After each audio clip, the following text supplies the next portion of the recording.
Okay. Okay, the webinar is now being recorded. So we've gone live. We have one attendee so far. They're coming in now.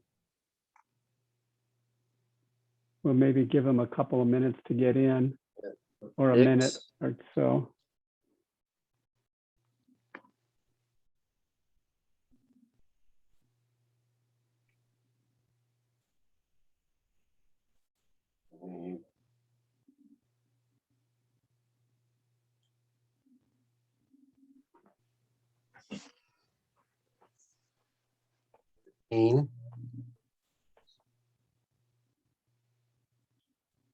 Yeah, we're just now at 3. We have, looks like 10. I'll keep this on mine. This one.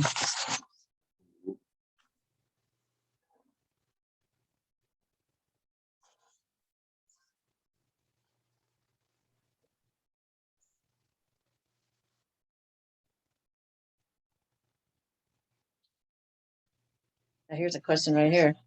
It's in the chat. Did you get one already? Yes. Was worried about the lockdowns with the Delta variant. How do you beat the headaches of entrepreneurial meltdown during the COVID? say that till the end. Yeah, that's tricky. Everybody has that. They're all hearing us. I'm muted. I was muted. Okay.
No.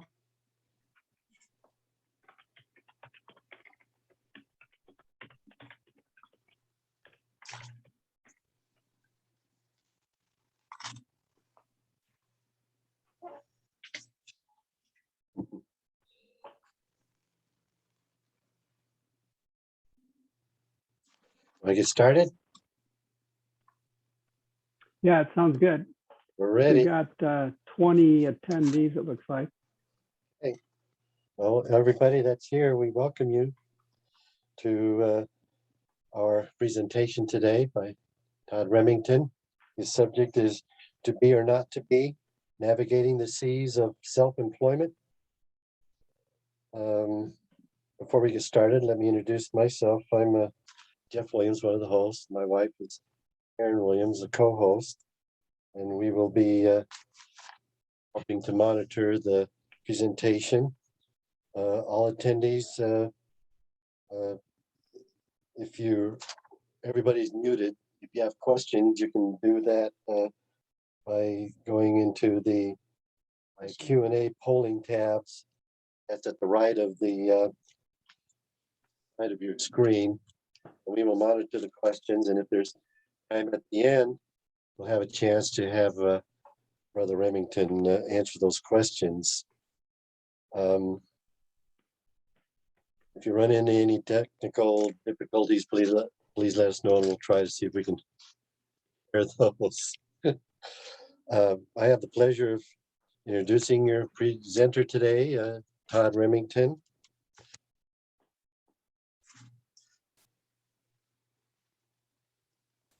He has an interesting bio. Let me go through it. Welfare and Self-Reliance Manager, WSRM. Church of Jesus Christ of Latter-day Saints. Todd serves as, well, he strives to emulate Ammon in the Book of Mormon.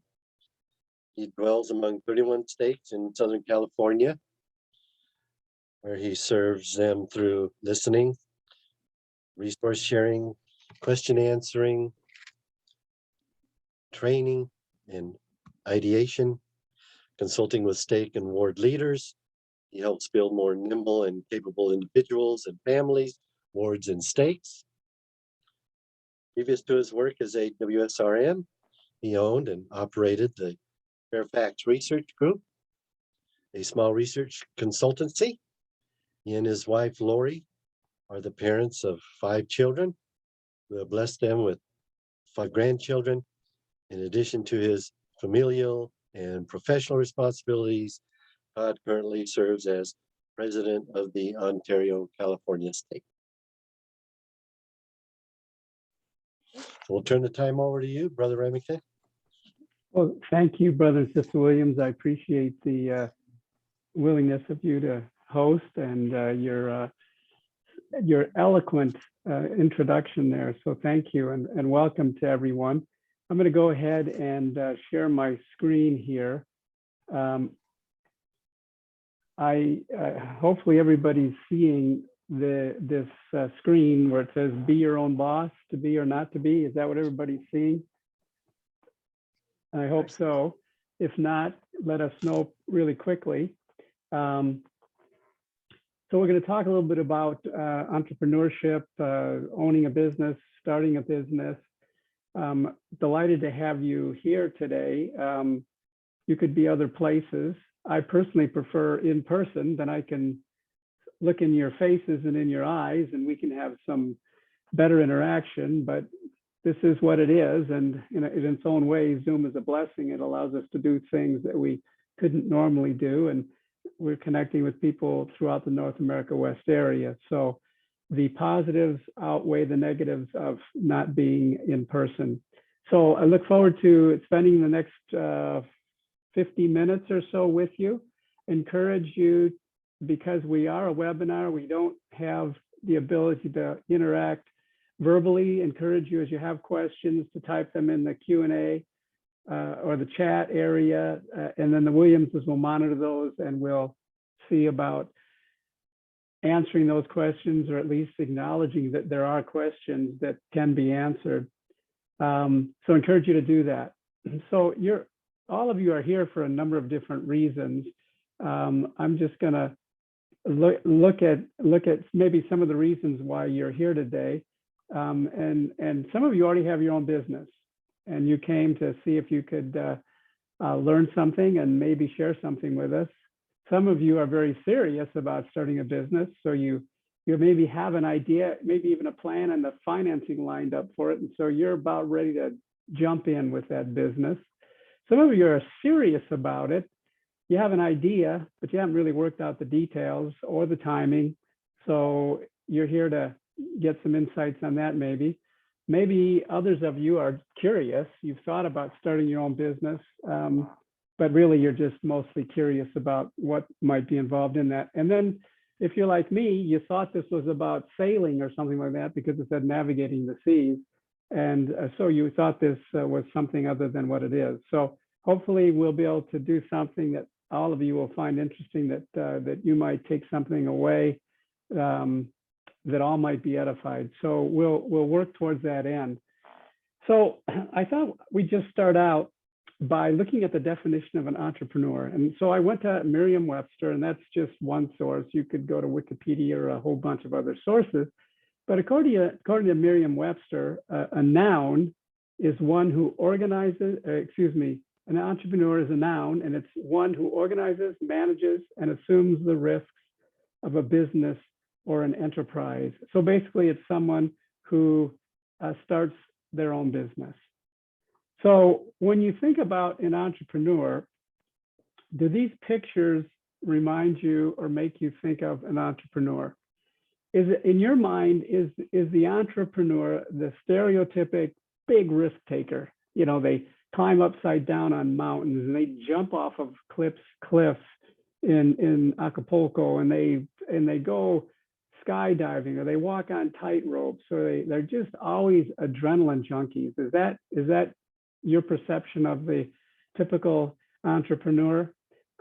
Well, I ran my own business for many years, and none of these are me, just so you know.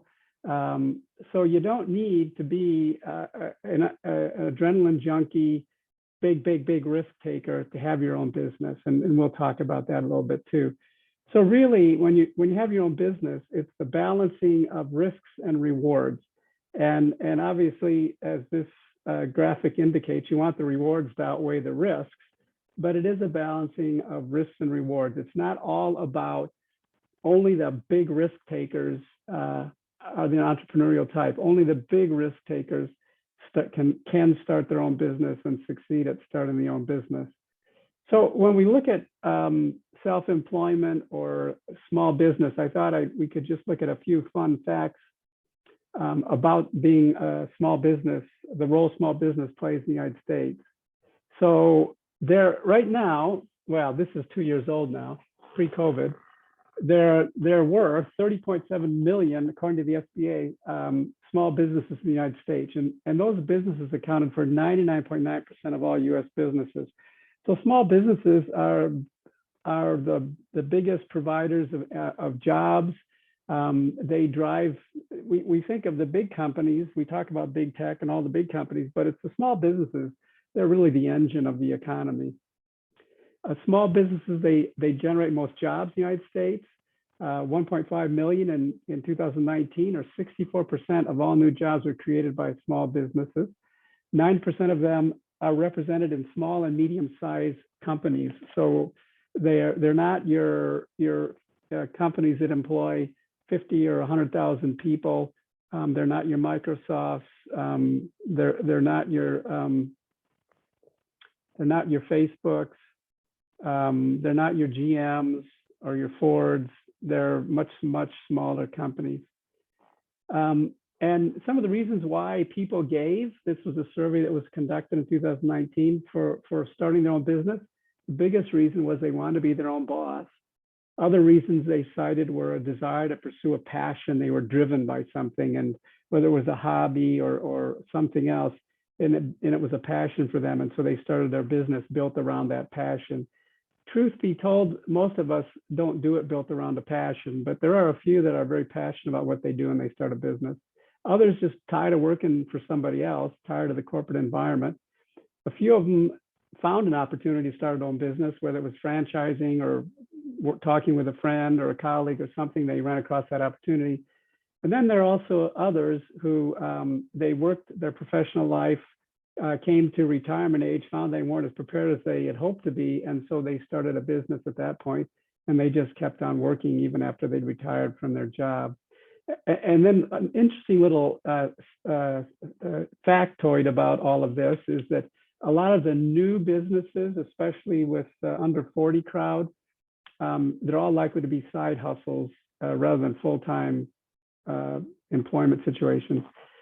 So those are some of the fun things. There also are some sobering statistics about being self-employed, and one of it is that more than half of the small enterprises fail in the first year, and 95% the startups fail within 5 years. Now, I recognize that that's rather terrifying, but it doesn't necessarily need to happen if you do your homework and some of the things we talk about. I had my own small business for many years. I beat these odds based on the way I did the business. So you can beat these odds. The biggest reason they fail is there's no demand for your product or service. So if you do your homework and then you take care of things, that you overcome one of the biggest reasons for failure. And then the top challenges cited by small business owners back in 2019 were difficulty with the labor pool, trying to find quality labor, employees, and then financial challenges, either revenue streams dried up or challenges finding financing for the business. So those are some fun facts and some sobering facts about self-employment. There are some barriers, and I was sitting around the other day as I was preparing for this workshop, and I just started listing some of the barriers that might exist to being self-employed. One is time constraints. You just don't have the time. You're too busy with your current employment or with any number of issues, family issues, other issues that you just don't have the time. Fear and risk are factors that prevent people from becoming self-employed, and that's not a bad thing. It's just some people, self-employment is not where they should be. That's not where they're wired, and so that's another barrier. Really, another one is having a marketable service or product. You have something that people will be interested in buying, and they'll actually buy it. That's obviously a major barrier. Financial resources, either you don't have the capital, or you can't get the capital, or you already have debt issues. Those could limit your ability to become self-employed. Isolation is another reason. Depending on the nature of your business and how you decide to organize the business, isolation can be an issue. Professional isolation can be a real problem. Working in a vacuum can be very hard to do that. So, and COVID amplified that the last year and a half. So that's another barrier. Having the self-discipline to be self-employed. You don't have a boss. You're the boss. You want to be the boss. You're the boss. Do you have the self-discipline to be a boss? Do you get out of bed? Do you get dressed? Do you get to work? Are you disciplined that way, or are you not a very disciplined soul? If you aren't very disciplined, you got to get disciplined, because you can't run your own business without being organized and without having self-discipline. Another barrier might be insurance, especially when you first start up, and if you're doing it full time. Health insurance and can be quite expensive. You don't get any paid time off anymore. You don't get any paid vacation days. So those can be barriers as well. Also, you're not too sure exactly how to get out of the business once you start it, whether it's to exit somewhere along the way or to retire. That can be a barrier too, is not really knowing how you want to get out of the business and retire or sell it or whatever that might be. So I have a friend of mine who's a very successful entrepreneur, much more successful than me. And he taught an entrepreneurship class at BYU. And so he and I were talking, and I asked him to share just some thoughts about starting your own business. And so I went and cherry picked what I thought were some interesting statements that he made about entrepreneurship. He actually shares this story with me. He was teaching his entrepreneur class, and he had a student in the class. And he said the student sat in the back of the classroom and never said a word the whole semester. And he said at the end of the semester, the student walked up to him and handed him some papers and said, "I wrote down everything that you said that was worth listening to. Here it is." And he handed him a sheet of paper with 2.5 pages of statements on it. So I'm not sure what exactly that means, but there was only 2.5 pages. I don't know. But anyway, he shared this with him. And anyway, so this friend of mine and I were talking the other day, and he shared that with me. And so these are just a few observations that he's made when you're approaching being your own business person. Number one, he said, business is just about people. It really is. You have to have your employees and your clients. They're people. They're not products. They're not services. It's really about people. And this is the next one is a great one. Undercommit and overdeliver. Don't overcommit and underdeliver. You want to be somebody who undercommits and overdelivers. That's a great way to delight a customer, is to undercommit and overdeliver. Another one he suggested is it's not a business until you've made a sale. True, true, true. Until you've got some revenue coming in, until someone's actually purchased your service or your product, you don't have a business. You just have an idea still. This one's kind of humorous. He said, get money from the 3 F's: friends, family, and fools. I'm not too sure what that means. I don't know if friends and family are somehow connected to fools or not, but that was something he said. This is a good one. When you're small, act big. I was small. I was the sole proprietor. And so I did everything I could do to project substance, to project consistency, to convey to my clients that I was substantive, even though I was very, very small. I work to convey that. And then he said, when you're big, act small, don't get arrogant. In terms of fear, he said, action is the antidote to fear. Just go and do.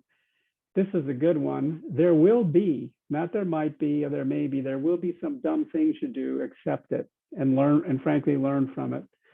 This one's interesting. I've heard him say this a lot, and I'm not too sure exactly what I think of it, but he said the A student works for the B student at the company the C student owns, and I'll let you think about that. And then this one, dream big dreams. If you don't dream it, you'll never make it happen. And we're not going to make all of our dreams happen, but you do have to have dreams as you enter self-employment in order to have something to drive you, a vision and focus around which you build your goals. So he gave this advice to me when I was talking to him. I said, what tidbits would you share with people? And he said this, and I'm just going to read it and then I'll make some comments. He said, if a person gets any kind of saleable skill, key being saleable, they can be self-employed. Anybody can, if they get one or more clients. The key being saleable, and you can get clients. This can be on the side, on top of their regular 40-hour-a-week job, until they develop more clients, which then you make the decision, do you go full-time with it? That is almost always the path to having your own company. That's the way most people will start. They'll start on just something they do on the side. Far too many people fantasize that if you build it, they will come. And that's true. You can't just put a business out there. You really have to have a marketable plan, and then you have to go work it, and you have to be able to sell your service, your product. And this is key, the ability to find and engage that first, second, and third anchor client, then keep doing it. Selling is what separates the self-employed, the scalable business, or the business that can grow, and the unemployed. And I saw that in my own small business, that when I typically had anywhere from 1 to 3 anchor clients, and then I would try to grow from there. And when you have those anchor clients, it allows you to study revenue stream, and it allows you the opportunity to focus on them while simultaneously striving to expand your client base. So those are just some thoughts that he shared as an individual approaches, either is now, has their own business, and some of you may already have your own business, and then also as you contemplate starting your own business. So another interesting sort of lesson to consider is the law of the harvest, and it has a gospel application. You reap what you sow. If you sow righteousness, if you sow love, if you sow kindness, that's what you'll reap. Sometimes it doesn't always one-to-one correlation, but typically that's the case. But in the law of the harvest, you reap what you plant. So if you want to be a service company, you have to focus on providing excellent, profound customer service. If you claim that, but you don't focus on it, you're not going to reap clients, loyal clients who will come back for repeat business. So you do reap what you plant. If one of your philosophies is you're going to have the best widget, but you don't focus on the quality product, you don't have quality assurance in place, it's not going to work. But if you do really truly focus on having the best widget, then you'll reap what you plant, and you'll see the results. And related to that, as you reap more than you sow, so you have to stay engaged in the professional community. So that amplifies what your efforts as you're engaged in the larger community. You'll reap what you sow, more than you sow, as you're engaged with others. And this is a key principle in our instant gratification, risk-averse instant gratification time. It takes time to reap. You have to plant, you have to nurture and nourish, you have to protect against, insects. So it takes time. It's not going to happen typically. Every once in a while it does, but that's extremely rare. It takes time for your business to grow and to bear the fruit of profitability, and then the ability to grow if that's your desire to grow the business. And then lastly, the quality of the harvest does depend on the quality of the soil. So again, whatever the focus of your business is, you really work towards nurturing that that nature of the business so that you have high quality soil. So you really focus on your customers. You know, if your customers are your soil, without them, you won't have a business. And so you really focus on the quality of your customers and your relationships with them to build strong, enduring, repeatable customer relationships. And as you do that, then you will see a greater harvest because through customer loyalty. Now I'm going to jump over here. There are different types of businesses, and there are different types of entrepreneurs. There's different types of approaches to businesses. These are just a few examples.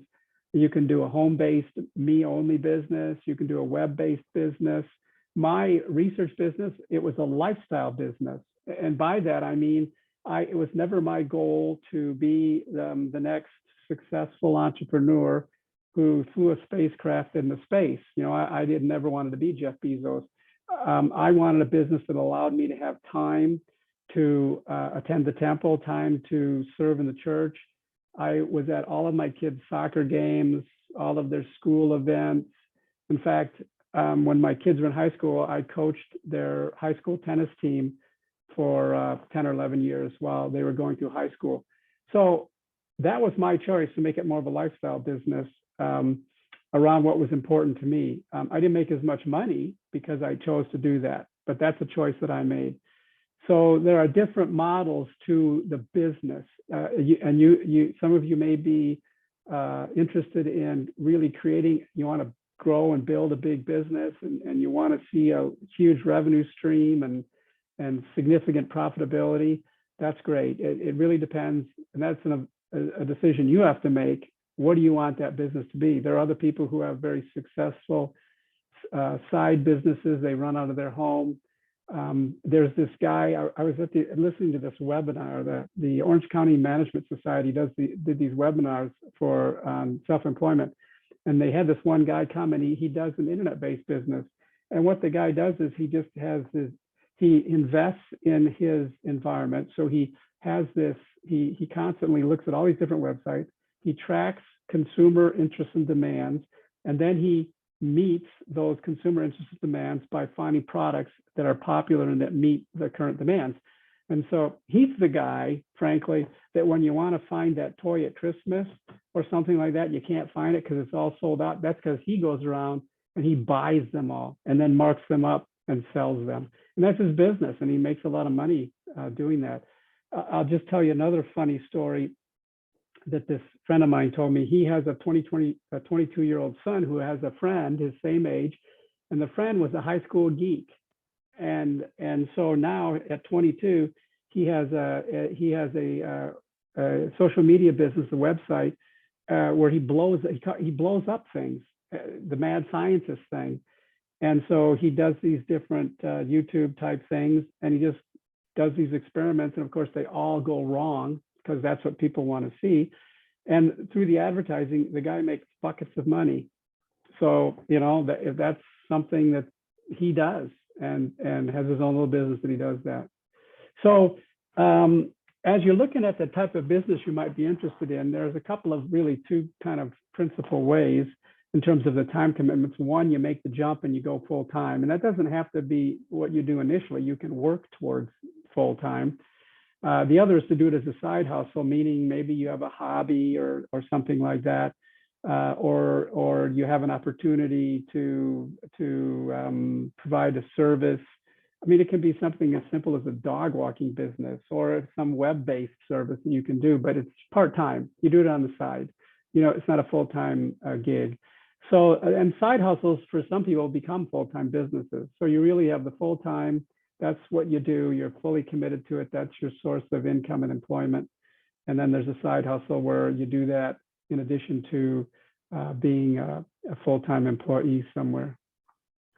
And just another thought, when you start your own business, it's a leap of faith. You know, it's a leap of faith. It's not a blind leap. A leap of faith is different than a blind leap. Faith isn't blind, deaf, or dumb. Faith is based on experience. It's based on interactions with the Holy Ghost. Faith is based on certain truth. But blind leaps are just blind leaps. You just jump. So the book I'm going to tell you about said some people make the mistake of trying to build their businesses around their assumptions or a gut feeling that their ideas will work. These businesses do not usually succeed. So the point here is you need to do your homework. So it may be a leap of faith because you haven't been in business before, you haven't made the first sale, but you do need to do your homework, do your diligence, organize yourselves, prepare every needful thing. Do your market research. So if for example, you're a great baker and you want to open a cupcake confectionery and sell cookies and cupcakes, don't just rent some space and open it up because your mom told you or your siblings or your best friend told you make the best cupcakes in the world. Bake a whole bunch and take them to your ward activity, or bake a whole bunch and take them to work and see what they say. I mean, so do things like that to do your market research before you jump in. And then really as important, by study and by faith. So you're going to study it out, but also by faith. Ultimately, as it says now with 37:37, include Heavenly Father in the equation, counsel with the Lord in all thy doings, and he will direct thee for thy good, for good. So you want to counsel with him as well. And he's not going to answer you if you just go to him and say, hey, I'm thinking of starting this business. What do you think? He's going to expect you to study it out, do your homework, and then come to you with your best decisions. So here's a resource, and I'm going to spend the next few minutes talking about this, and then we'll open it up for questions and comments and observations and experiences. But this starting and growing my business group, I'm a welfare and self-reliance manager. I do many things. One of them is to help stakes organize these self-reliance groups. Maybe some of you participated in them, but I highly encourage you, if you have a business or are considering a business, to participate in this group. You'll get as much or as little out of the group as you'll want. It just depends on you. This is a description of the group. It will help you to learn to make wise business decisions as you start or grow a business. The goal of this group is not only to help you with your business, it is also to help you act in great obedience and faith in the Lord and receive his promised blessings of temporal and spiritual self-reliance. So these groups incorporate temporal and spiritual principles, business principles and spiritual principles. Personally, if I'd had this course available to me when I had my own business, it really would have helped me out. I would have made some fewer mistakes and done things a little bit differently. Anyway, it goes on. Members learn key business skills such as identifying customer needs, finding customers, and keeping good business records. So this is just an overview. It meets for 12 weeks. Each meeting is 90 to 120 minutes. It's done in a small group setting, very conversational, 8 to 12 others. It's done like a council. So you share ideas and experiences and you help one another. Very much the principle of revelation scattered among us. It's facilitated, not taught. So there's not a teacher. Like today, I'm yak, yak, yak, yak, yak. I prefer the interactive because, for example, I know that some of you out there have some great experiences that would be very beneficial to the group as a whole. So the emphasis is participation and shared experiences. You do actually develop and present a business plan, and you have to defend it. There are weekly commitments that keep you focused, and it incorporates the spiritual in the temple, and it doesn't cost anything. It's organized through your wards and stakes. So if you have already done it, I hope you had a good experience. If you haven't, you would approach your stake self-reliance specialist about a group like that. These are the 12 chapters, what gets covered, and it covers just about everything. Okay, so just, you know, as a caveat emptor, it's not a Harvard or a BYU or a whatever MBA entrepreneurial class, all right? But it is very helpful. It can provide some really good guides and counsels for small business owners or those who want to have a small business. So the 12 chapters are you ready for the business? How to solve unmet customer needs, identifying and solving them. That's key to sales. Ensuring that you have a profitable business, finding customers and keeping them, huge. Managing the profitability, keeping your business and personal money separate. That is gigantically important. Managing your cash flow. That's important. You don't have a business if you run out of money. Growing your business, if that's what you want to do. Financing the business, well, how can you finance it? And continual improvement, and then ultimately doing a presentation on your business plan. So I'm just going to kind of go through, if I can get this back to where I want it. Well, touching on just a few of the things that are in each of the chapters for a few minutes here. Like the first chapter, my readiness, act on correct, the first two, are you acting on correct principles, and make sure you do. And why do you want to start a business? And what will you learn and do as a group? So for example, and the third one, assessing my personal readiness. Okay, so one of the things you'll do is you have this little exercise as part of the group. It's a 15-minute activity, and you have this list of 24 statements, and you evaluate yourself on each one. 1 meaning, yeah, not at all. I'm not there at all. And 10 means, yes, I've got this under control.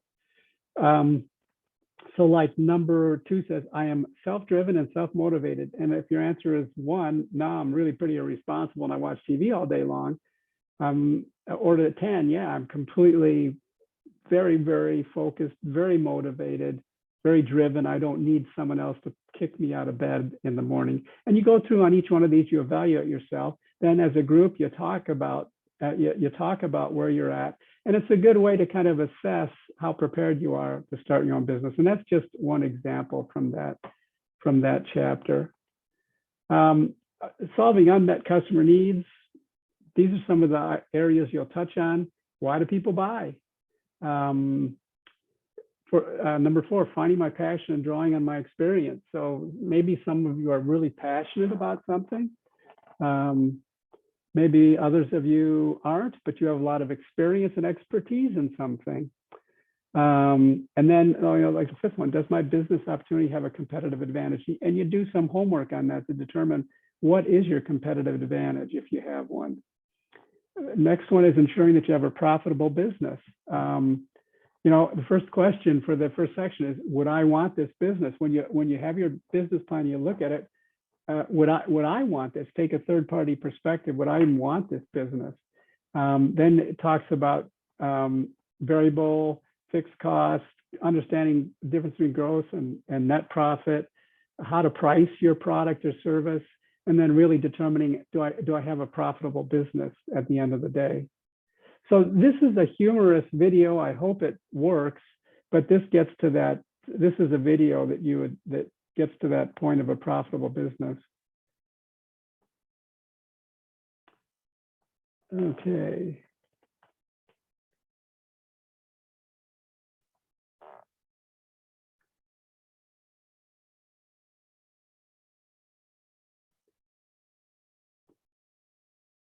I don't think the volume is working here.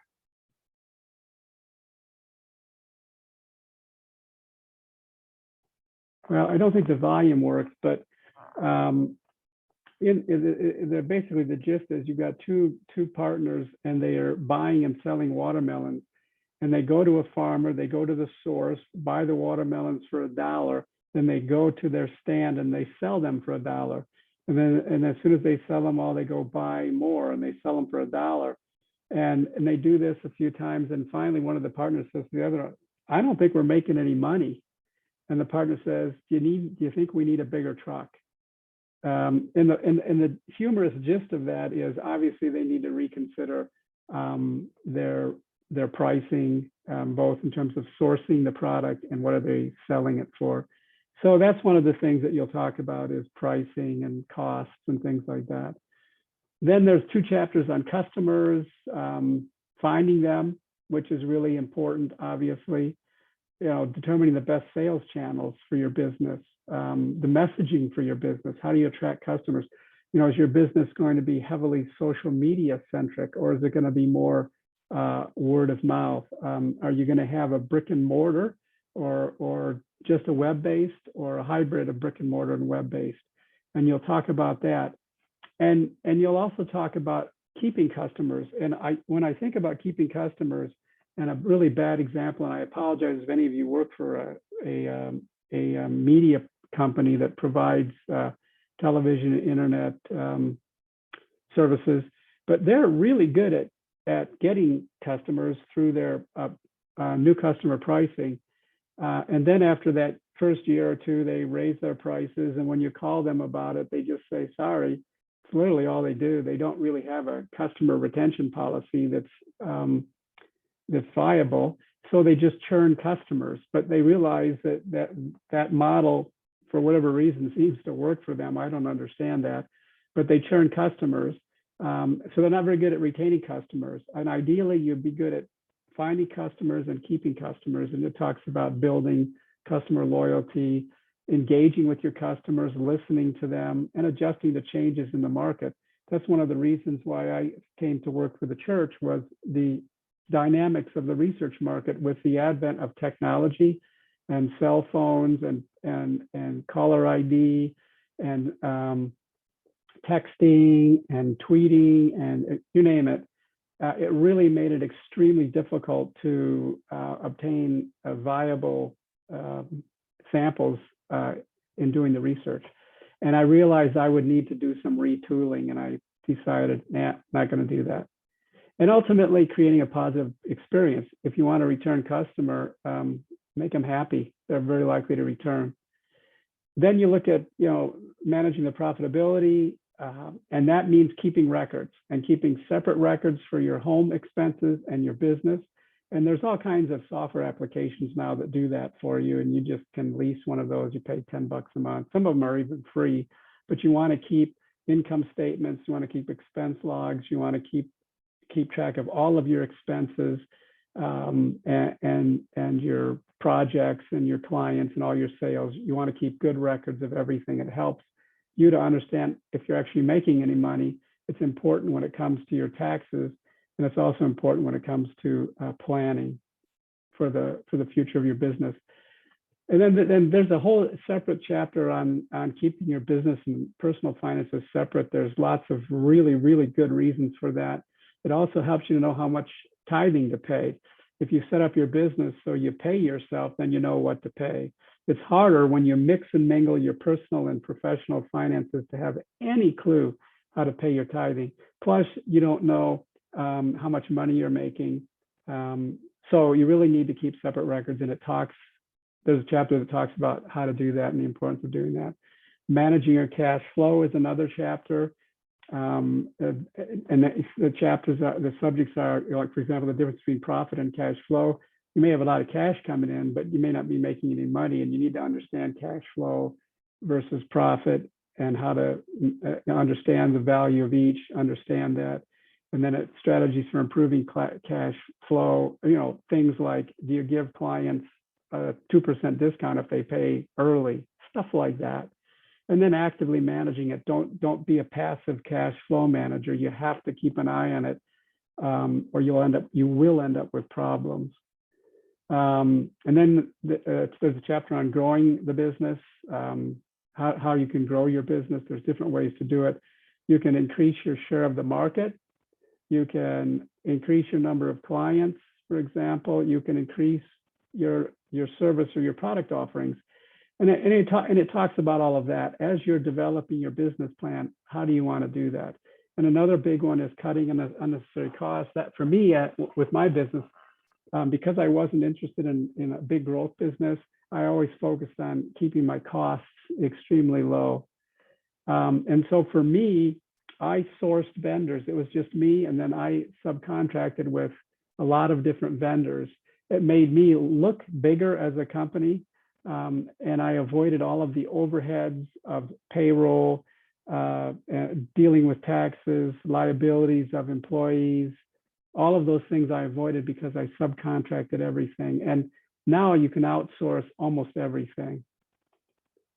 Then you can get into financing your business. How are you going to do it? Good ways to do it, bad ways to do it.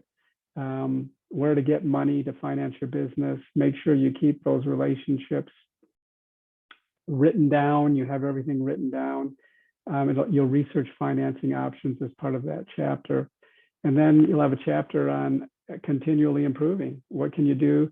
Whether you choose to stay just yourself, or if you want to grow your business, add employees, add locations, expand your product offerings or your service offerings. You look at that, how you do that. Also, make sure you're in compliance with laws and regulations. You have business licenses, all of those things. It will talk about that. And then ultimately, setting goals and measuring those goals. And then also talk about investing in employees. And that's one thing that's really important. If you're going to have employees, and this is another thing this friend of mine shared with me, always do what's in your employees' best interest. And if you do that, they'll be loyal to you and they'll help your business be successful. But that may mean making sure that you're paying them fairly, or they have the benefits they need, that they get the mentoring they need and opportunities to advance and grow. And sometimes that means letting them go because they can't really grow with you anymore, and there's opportunities elsewhere for them to grow. So you really work towards keeping your employees' interests, their best interests at heart. And then lastly, you'll present your business. You present your business plan to the group and defend it and answer questions about it. And that gives you a sense of what's involved in that starting and growing my business course. It can be a useful resource and tool, particularly if you're in the thinking stage. You have not yet started your own business. Like I said, with my small business, even though I'd been doing it for years, that I had that course, I would have taken that course. I hope I would have anyway, because I would have learned things that would have helped me in my business.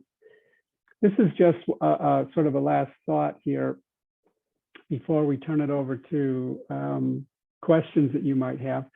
I like lighthouses. I get a kick out of lighthouses. This is a lighthouse from a place, Frankfurt in northern Michigan, where my family and I vacation. And lighthouses serve a couple of purposes. They protect ships from danger. They warn them off from danger. And they also provide them a beacon for direction. So President Monson has talked about this quite a bit, this concept of the lighthouse of the Lord. And so in all that we do with this is we look to the Lord and include him. And frankly, if we make him our CEO, if that's not too irreverent, if we make him our boss, and always look to him and comply with him and really say, what would Heavenly Father do in this situation? We'll avoid any problems and we'll get some guidance and direction. And that doesn't guarantee that we're going to have a successful business, but we won't do anything. We won't make any major missteps. President Monson said, my counsel for all of us is to look to the lighthouse of the Lord. There's no fog so dense, no night so dark, no gale so strong, no mariner so lost, but what its beacon light can rescue. It beckons through the storms of life. The lighthouse of the Lord sends forth signals readily recognized and never failing. And so engaging in a small business or growing it, if we always incorporate the Lord and look to him, then we'll make wise decisions. Again, it doesn't guarantee that we're going to make a lot of money. Not everybody does, most don't, but we'll make good decisions. We'll be honest. We'll be known for our integrity. So that is essential to anything that we do in any aspect of our lives, but especially as we look at starting a business. So we've got a few minutes if there's any questions. So I'm going to stop sharing here. So now you can see what I actually look like again. And I haven't looked. Okay, brother and sister Williams, do we have any questions? Yes. What interesting questions do we have? Well, the first one, it says, looks like the country might be headed for more lockdowns with the Delta variant. How can one beat the headaches of entrepreneurial meltdown? Yeah, that's a good question. This is where I'd love to have everybody's input. So if other people have got input on this, type it in the chat right now. What are you doing, or what do you think would be helpful, or how you deal with that? I mean, for me, how do you not deal with that meltdown? There's two issues. There's one, is the business financially suffering because of the lockdown? And that's a challenge. And then you have options of looking at, taking advantage of, if you can, some of the financing options that are out there, whether it's the PPE or something like that, as a resource for your business financially.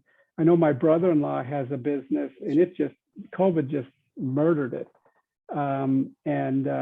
He still has it, but it's at 10% of what it was. And so he he actually bought into another business as a way to deal with it.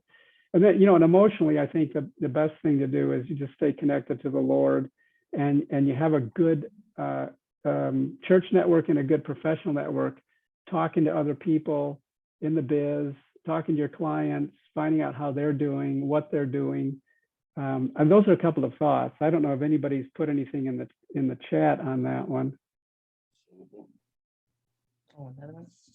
Anything you add about? Another one says, my biggest struggle has been developing the day-to-day discipline of a successful entrepreneur. Any tips? Yeah. What did President Kimball say? Do it. You really just need to, do it. Now, that's simplistic to say that.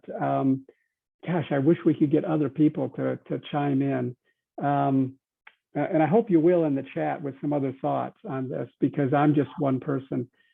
For me, I had a separate office. I was home-based. I had a separate office, and I had a schedule that I more or less kept. And I went to work in the morning, and I worked until, 4 o'clock, 5 o'clock, 6 o'clock, 7 o'clock, depending on the workflow. And that's what I did every day. I didn't generally work. I never worked on Sundays. I didn't generally work on Saturdays. That worked for me. I had a schedule that I kept. I treated it like it was my job. And that's where I got the discipline to do that. I think anybody's capable of it.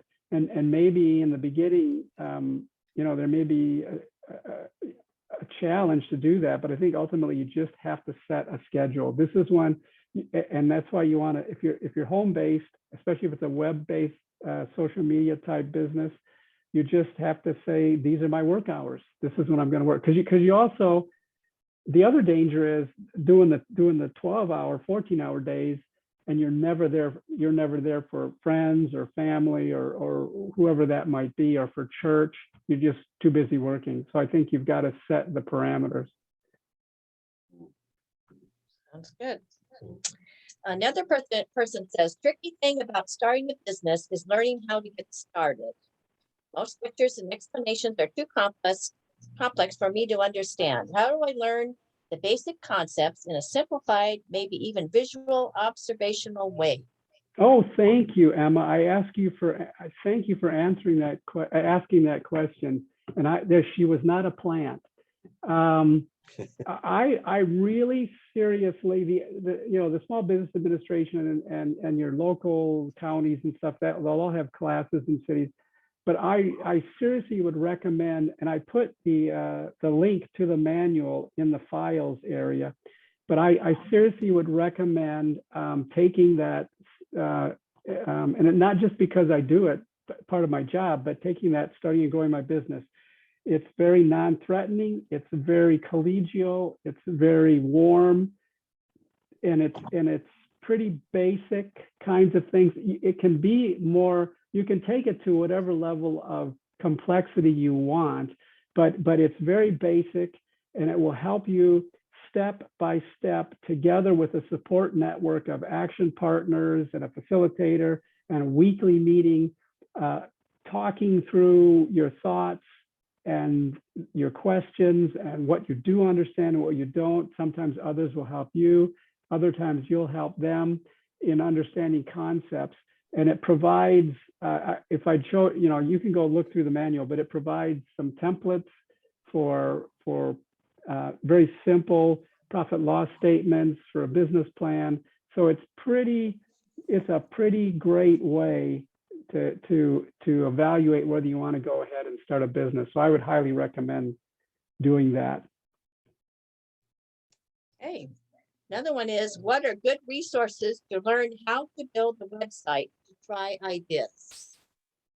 Oh man, see, now that's a great question. And my business was not web-based. It was, I was provided a service, but it wasn't a web-based service. I guess I would go to, there's a lot of the Google, I hate to say this, Google, but others, I'm trying to think of some of the websites. My daughter-in-law could help you with that one. But the websites themselves have like templates and how-tos and things like that. I think there's also, if you went to YouTube and did a search on building a website, you'd get a whole bunch of YouTube videos that would come up showing you how to build websites, because then you got to watch the advertising, which is going to make them some money, and they'll actually share some tips. So I guess I would look at some of the sources where you can actually build, and I'm drawing a blank on any of them right now. But there's some good ones out there on building a website, and they'll provide tools on how to do it, because see, they're a business too. They want you to work with them and pay them, and so they'll tell you how to do it. They'll have helps on how to do it. Okay. Anybody else have any other good suggestions on that one? Put it in the chat. I didn't see any. Someone wrote down that BYU Pathways might be a good source. Yeah, that's it, William. There might be some good. I think web developer. I can't remember now, but that might be one of the certificates you can get. Is a web developer. I'm just going to look really quick.